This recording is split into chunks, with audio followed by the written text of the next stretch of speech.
Confederate statue toppled during Monday protest. Investigators will use video to find suspects. Sheriff says CNN. A woman has been arrested in connection with the toppling of a Confederate statue during a protest in Durham, North Carolina, authorities said Tuesday.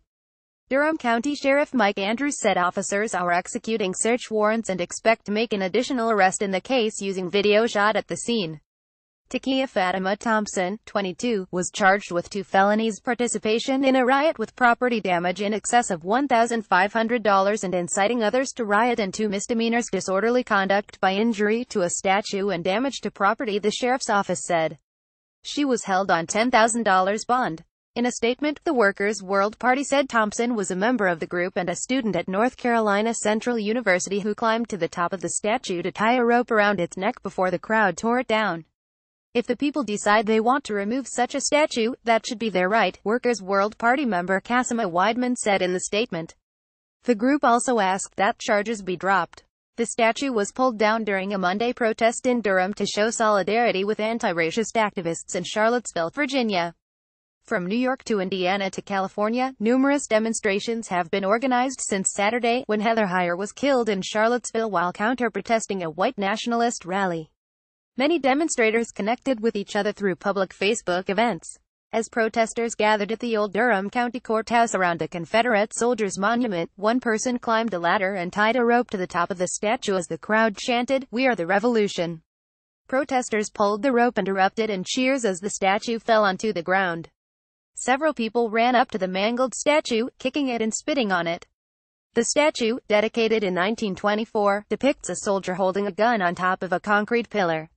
The pillar is engraved, "In memory of the boys who wore gray." Andrews said county leaders discussed safety measures for the protest and the potential risk of injury to protesters or police. "Collectively, we decided that restraint and public safety would be our priority," Andrews said. Durham police said no arrests were made at the scene because the incident occurred on county property. CNN has reached out to county officials for a statement. North Carolina Gov. Roy Cooper issued a statement Tuesday calling for the removal of more Confederate monuments. "I don't pretend to know what it's like for a person of color to pass by one of these monuments and consider that those memorialized in stone and metal did not value my freedom or humanity," he said. "Unlike an African-American father, I'll never have to explain to my daughters why there exists an exalted monument for those who wish to keep her and her ancestors in chains." Cooper said the legislature should repeal a 2015 law that prevents the removal or relocation of monuments so local governments and the state will have the authority to decide. A state agency has been asked to determine the costs of removing Confederate monuments from state property and find alternative spots for their placement, Cooper said. Cooper said he will also urge the legislature to defeat a bill that grants immunity from liability to motorists who strike protesters. Old Joe removed on Monday in Gainesville, Florida. Construction workers, approved by the county, removed a Confederate statue called Old Joe.